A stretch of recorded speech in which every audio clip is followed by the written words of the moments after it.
science is to make any sense at all, if even the textbook version of quantum theory is to make any sense at all, then measurement outcomes have to exist in some sense. If there are no measurement outcomes at all, in any sense, according to anybody, measurement outcomes, we can talk about different interpretations of quantum theory and what it means to have measurement outcomes. Many people who are watching this will know that, on the many worlds theory, there are many measurement outcomes.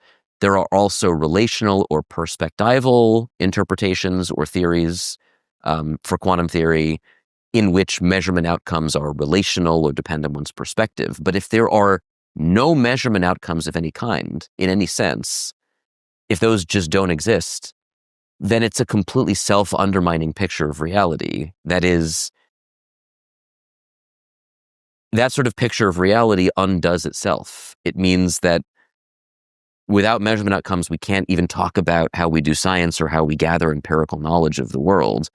And without empirical knowledge of the world, there's no way to account for what we see. There's no way to ground our physical theories.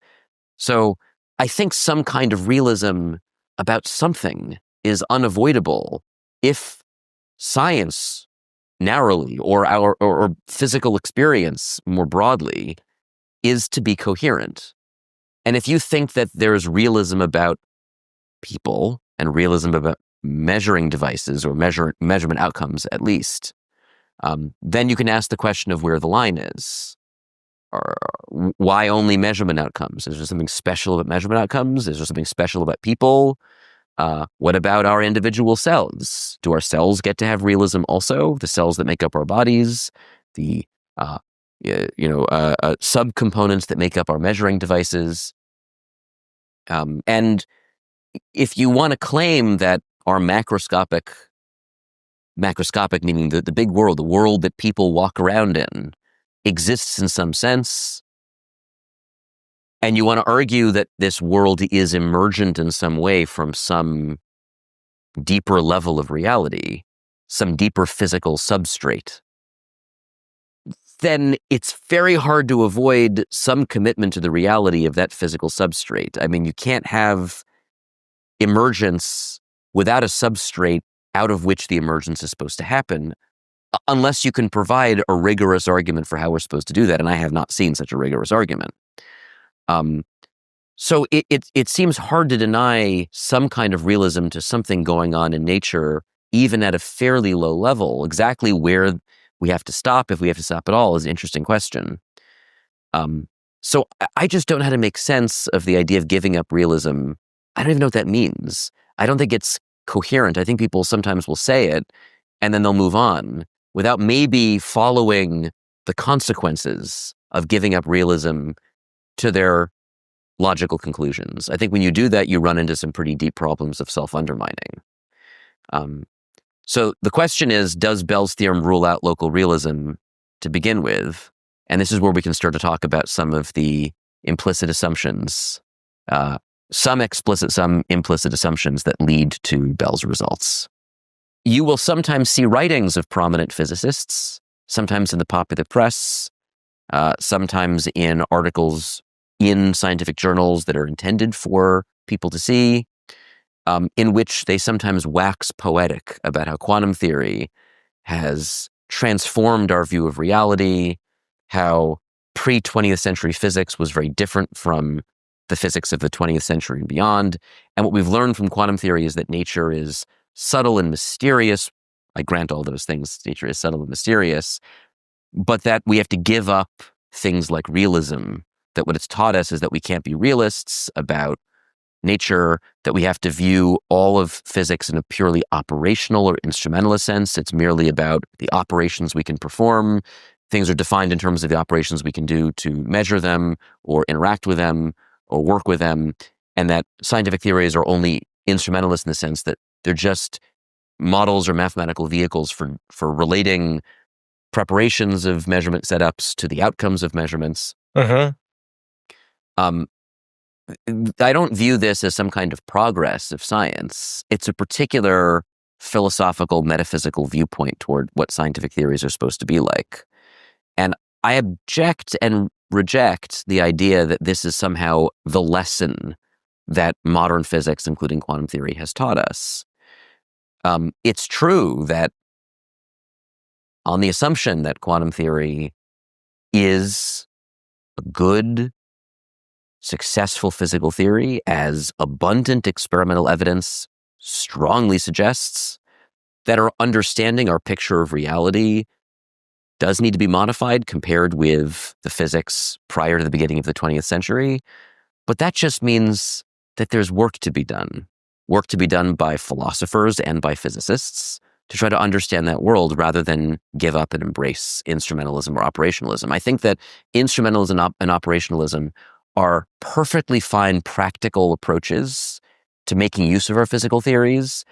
And until we find an acceptable picture of what's going on, I think they're perfectly reasonable temporary places to be, but I don't think they're the end goal. So how do we avoid speculation then?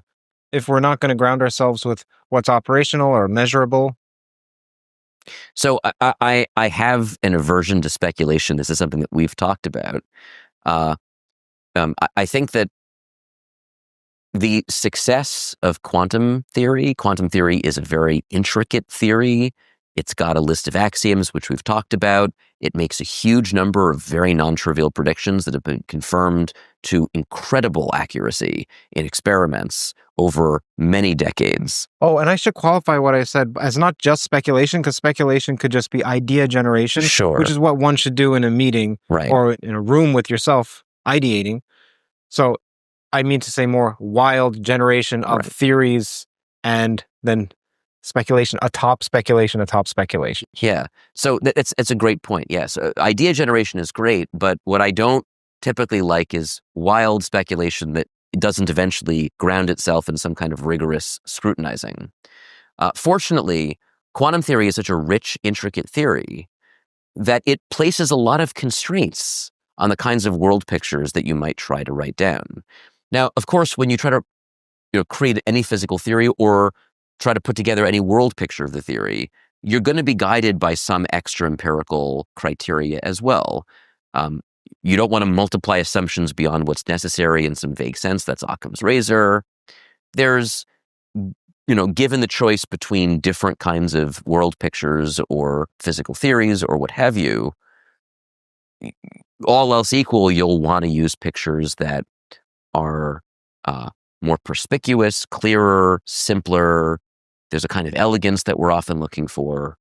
But above all, you want to meet certain criteria that I think are just deal breakers. One is your world picture has to be consistent with the empirical predictions of the physical theory. It's got to get the experimental predictions right. We call that empirical adequacy. That is an absolute must for any world picture or interpretation or formulation that you're looking for. You want this interpretation or picture not to yield ambiguous statements about things that in principle may be in practice difficult, but in principle you could go out and look at. Ideally, you want to understand how things like our macroscopic everyday world, at least in schematic terms, can be seen to arise from the world picture that you're proposing. So as a counterexample, the Copenhagen interpretation just takes for granted there's a classical world.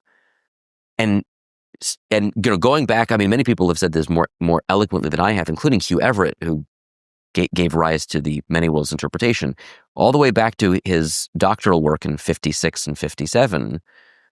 He complained that the Copenhagen interpretation made it impossible to understand how there's any way to understand how the classical world emerged from a deeper level of reality because it simply took the classical world for granted. And I agree with that critique. So understanding, at least in schematic terms, how our macroscopic everyday reality is supposed to emerge from that world picture. And finally, you should avoid the need for a very long list of epicyclical, additional speculative metaphysical hypotheses and ad hoc assumptions that should have gone on forever. I think these are deal-breaking conditions. And given the success and intricacy of quantum theory and its predictions, and given those criteria, most things you would propose just don't work. They don't meet those criteria. And so you might worry, as I spent a lot of time worrying, that maybe we don't have a case of underdetermination, that quantum theory underdetermines its possible realist interpretations, but that quantum theory overdetermines them, that there simply aren't any sensible, realist-oriented formulations or interpretations, world pictures, things the world could be like, such that the theory to describe and make predictions about the world is quantum theory. That was a concern that I had for a very long time. There are other interpretive approaches to quantum theory. We've talked about these, and many people who are watching this probably have heard of these or know something about them. The Copenhagen interpretation we already mentioned. There's the strict textbook, don't ask questions, shut up and calculate approach that just goes directly from Dirac and von Neumann's axioms. There's the de Broglie-Bohm pilot wave theory or Bohmian mechanics. There's the Everettian many worlds type picture, and arguably there's more than just one. Some people who work on this would say there's only one, but people formalize this story somewhat axiomatically differently, so arguably there's more than one such picture. And there's more. I mean, there's a whole... There's this handsome guy who came up with indivisible stochastic processes. I don't recall his name, though.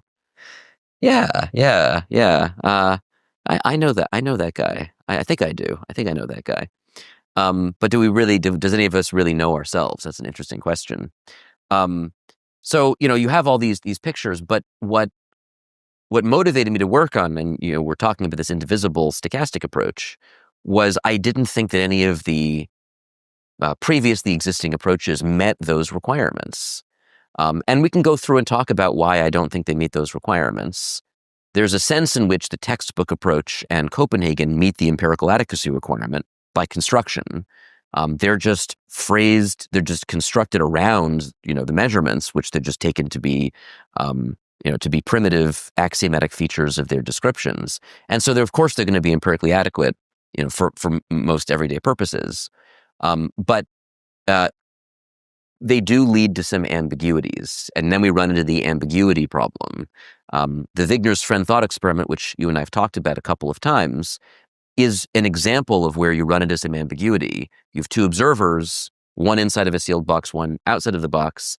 And then there's this question: do both observers agree that the one in the box conducted a measurement and we should apply the measurement axioms, or did not conduct a measurement and should be modeled using the non-measurement axioms? And this is just an ambiguity that shows up in these circumstances. Now, when other physical theories break down, like general relativity breaks down at singularities, Newtonian mechanics has places where it has singularities. Maybe we'll talk about some of those. Electromagnetism has singularities. We just accept that these physical theories are incomplete in some sense. They're effective descriptions. It's not the end of the world. It's interesting that there was so much resistance in the history of the development of quantum theory to accepting that quantum theory also can have some limitations, according to the textbook or Copenhagen approaches, which are subtly different. If you're hungry for deeper dives into physics, AI, consciousness, philosophy, along with my personal reflections, you'll find it all on my Substack. Subscribers get first access to new episodes, new posts as well, behind-the-scenes insights, and the chance to be a part of a thriving community of like-minded pilgrimers. By joining, you'll directly be supporting my work and helping keep these conversations at the cutting edge. So click the link on screen here, hit subscribe, and let's keep pushing the boundaries of knowledge together. Thank you and enjoy the show. Just so you know, if you're listening, it's CurtJaimungal.org, CurtJaimungal.org.